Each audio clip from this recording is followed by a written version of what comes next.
ลิปต่อไปนะครับคลิปนี้นะครับเราจะมาดูต่อนะครับจากการแอนิเมชันที่เราได้ทำการเซฟเอาไว้นะครับให้นักศึกษาได้เซฟเอาไว้นะครับอันนี้เราก็จะมาจัดท่าทางของกระดูกให้อยู่ในลักษณะที่ต้องการก่อนนะครับคราวนี้เราจะทำนะครับในลักษณะของการเคลื่อนไหวที่ดูสมูทมากขึ้นอีกนะครับในการร้อยกระดูกเข้ากับนะครับในส่วนของความสัมพันธ์กันนะครับทุกทีเมื่อเรากำหนดการเคลื่อนที่ของกระดูกนะครับอย่างนี้นะก็จะเห็นว่ากระดูกในส่วนนี้จะมีการเคลื่อนที่ในจุดเดียวนะครับในส่วนอื่นนั้นจะอยู่เฉยๆนะครับไม่มีความสัมพันธ์กันแต่คราวนี้เราจะกำหนดความสัมพันธ์กันให้กับกระดูกนะครับในข้อของขานะครับว่าเราจะมีในส่วนของการเคลื่อนที่นะฮะให้มีความสัมพันธ์ซึ่งกันและกันนะครับอันดับแรกนะครับเดี๋ยวผมเลื่อนอันนี้ขึ้นไปก่อนนะครับอันดับแรกนะครับผมจะคลิกที่ข้อแรกนี้นะครับอันนี้จะเป็นส่วนของการกำหนดความสัมพันธ์เดี๋ยวผมจะปรับเปลี่ยนกลับไปเป็น Object Mode ก่อนนะครับอันดับแรกนะฮะแล้วก็ไป Add นะครับไป Add เอาเป็น Empty นะครับ Plan Access ครับปรากฏขึ้นมานะครับเอาใหม่นะครับเดี๋ยวผมจะกำหนดนี่ก่อนครับกำหนดแกนนี่ก่อนให้มาอยู่ในส่วนของข้อเท้านะครับแล้วก็ไป Add นะครับไป Add เป็น Empty Plan Access นะครับเพื่อให้แกนนั้นมาอยู่ตรงบริเวณนี้นะครับข้อเท้านะอันดับต่อไปนะครับผมก็จะกลับไปที่โหมดของคลิกในเลือกกระดูกก่อนนะครับแล้วกลับไปที่โหมดของ Post Mode เลือกนะครับในส่วนของกระดูกที่ต้องการจะทำการลิงก์นะครับแกนอันนี้นะครับก็คืออันนี้นะครับจากนั้นผมจะไปที่ในส่วนของกระดูก Add Link นะครับตรงนี้นะครับไปเลือก Add Bone นะครับ Constant แล้วก็ไปเลือกเป็น Invert นะครับKinematics นะครับ Kinematics จากนั้นก็กำหนด Target นะครับ Target ให้ไปอยู่ที่แกน Axis นี่ครับแล้วก็คลิกลงไปแล้วไปเลือก Empty นะครับดังนั้นเนี่ยแกนนี่ก็จะเป็นจุดหลักในการที่จะทำให้สามารถที่จะกำหนดนะฮะให้กระดูกนั้นเคลื่อนไหวสัมพันธ์กันเห็นไหมนี่เป็นจุดหลักนะครับที่ทำให้กระดูกเกิดความสัมพันธ์กันเวลาเรากำหนดนะฮะโอเคพอเวลาเราทำลักษณะไปที่เรียบร้อยแล้วเราก็เพียงแต่เลือกในส่วนของแกนนะครับก็สามารถที่จะทำให้กระดูกมีความสัมพันธ์ซึ่งกันและกันในจุดนี้เรายังอยู่ใน Object Mode อยู่เห็นไหมครับเราอยู่ใน Object Mode อยู่อันดับต่อไปนะครับผมก็จะไปเลือกนะครับอันนี้เราไปเลือกกระดูกชิ้นนี้แล้วผมจะกลับไปเลือกกระดูกชิ้นต่อไปคือชิ้นล่างนี้เห็นไหมฮะเดี๋ยวผมกลับไปสู่ Object Mode เหมือนเดิมนะครับแล้วก็กำหนดนะครับอันดับแรกผมจะกำหนดตรงจุดบริเวณนี้นะครับให้จุดแกนนะครับมาอยู่บริเวณที่ต้องการนะครับอาจจะมาอยู่ตรงบริเวณที่ข้ออีกด้านหนึ่งนะครับข้ออีกด้านหนึ่งนะครับที่ต้องการจากนั้นนะครับผมก็ไป add อีกตัวหนึ่งขึ้นมานะครับก็คือ entity plan access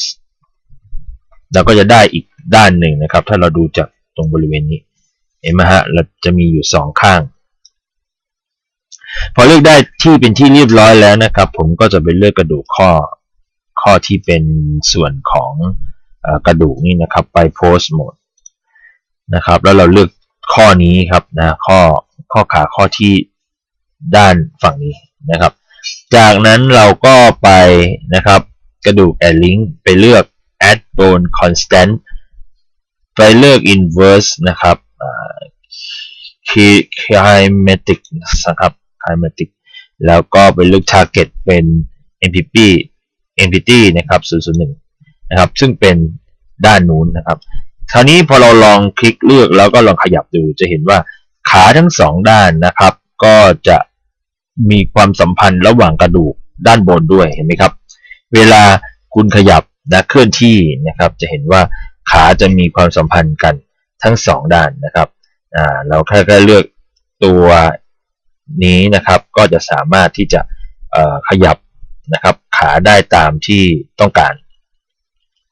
นะอันนี้ก็เป็นอีกรูปแบบหนึ่งนะครับเวลาจะเคลื่อนย้ายหรือเคลื่อนที่นะครับผมก็จะปรับตรงนี้นะครับคลิกนี่นะครับปรับ Pose Mode ให้เป็น Object Mode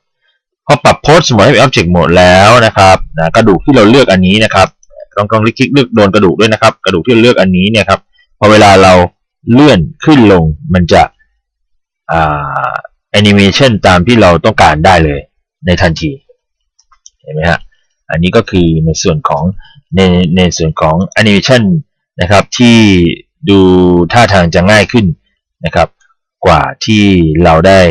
ทำกันนะครับในครั้งแรกนะครับโดยการใช้ในระดับนี้คราวนี้เราจะมาดูนะครับเวลาเราทำนะครับมันอาจจะเลือกกระดูกยากนะครับมันอาจจะเลือกยากนะผมขยับมันมาตรงนี้นะครับด้านฟอนต์ข้อนี้จะเป็นข้อแม่นะครับเนี่ยข้อนี้จะเป็นข้อแม่นะเดี๋ยวนะครับข้อนี้จะเป็นข้อตัวแม่นะครับผมจับไปที่โพสต์โหมดนะครับแล้วคลิกเลือกข้อแม่อันนี้ข้อนี้จะเป็นข้อหลักเลยนะครับเราควรจะทำอะไรกับข้อนี้นะครับก็คือเราจะลิงก์บางอย่างกับข้อนี้นะครับผมก็เอาเมาส์ไปคลิกที่บริเวณนี้แล้วก็ไป create นะครับจะไป create เดี๋ยวก่อนนะฮะผมจะกลับไปที่ Object Mode ก่อนแล้วผมก็จะไป create วงกลมสักวงหนึ่ง circle นะครับโอเคมาแล้วนะครับวงกลมวงหนึ่งนะครับคือ circle นะฮะจากนั้นผมจะลิงก์นะครับลิงก์ circle กับลิงก์กระดูกเข้าด้วยกันนะครับผมกลับไปที่ผมเลือกกระดูกก่อนนะครับอันนี้ผมเลือกกระดูกก่อนแล้วผมก็กดชิปนะครับเลือกวงกลมจากนั้นผมกด Ctrl P นะครับเพื่อทำการลิงก์นะครับผมจะลิงก์ในลักษณะของ Object นะครับทีนี้ตัววงกลมเนี่ยนะครับมันก็จะกลายเป็นตัวแม่นะครับเวลาเรา move หรือเลื่อนเคลื่อนย้ายวงกลมเนี่ยจะเห็นว่าทุกตัวนะฮะก็จะถูกเคลื่อนย้ายที่ไปกันหมดนะครับเพราะว่าวงกลมนั้นเราได้ไปลิงก์กับกระดูกข้อแรกอันนี้นะครับนะดังนั้นเนี่ยมันเวลาทำแอนิเมชันก็จะสะดวกเพิ่มยิ่งขึ้นนะครับในการลิงก์นะครับในการทำงานเห็นไหมครับอันนี้เราก็สามารถที่จะทำแอนิเมชันในลักษณะรูปแบบของ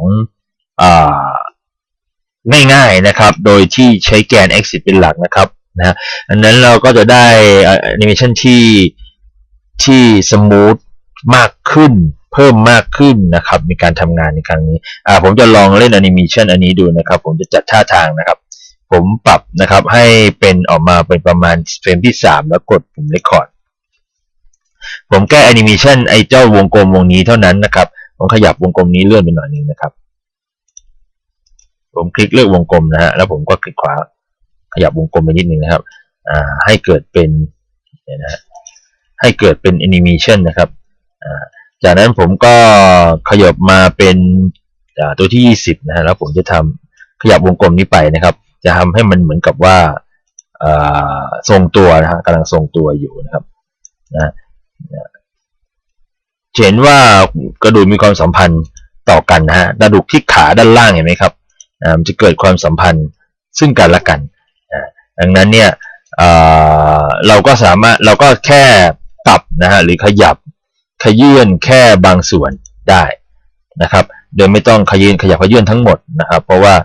มันเกิดความสัมพันธ์กันระหว่างอันนี้อยู่แล้วนะครับนะฮะก็เราก็เลือกแค่วงกลมแล้วขยับขยื่นไปตามที่ปรารถนานะครับ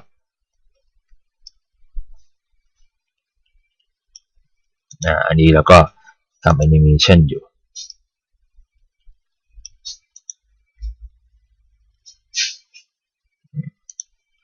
นะครับอันนี้ก็อาจจะขยับนะฮะขยับตรงนี้ไป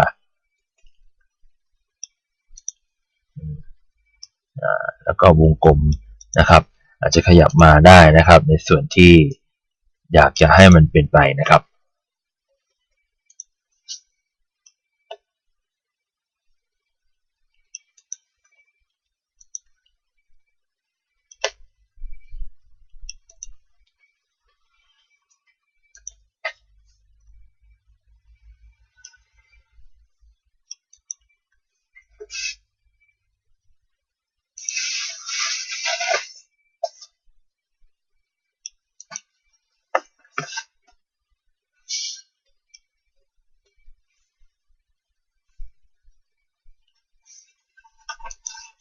นะฮะอันนี้ก็คือแอนิเมชันที่เราทำขึ้นมานะครับลองเล่นดูก็ได้นะครับแอนิเมชันคนนี้กำลังเกิดความทรงตัวนะครับ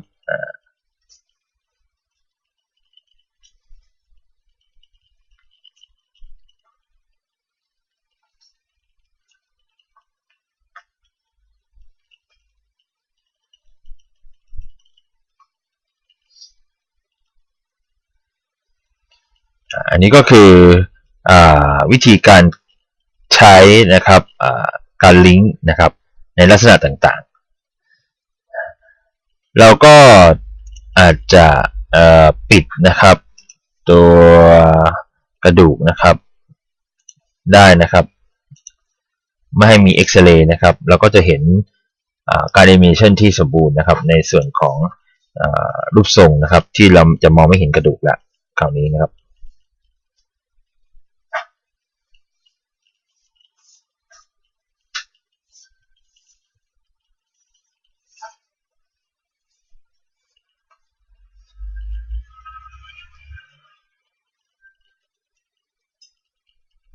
เวลาเราเรนเดอร์เราจะมองไม่เห็นกระดูกนะครับเราไม่ได้มีการเปิดให้เห็นในตอนเวลาเรนเดอร์นะครับโอเคนะครับในคลิปนี้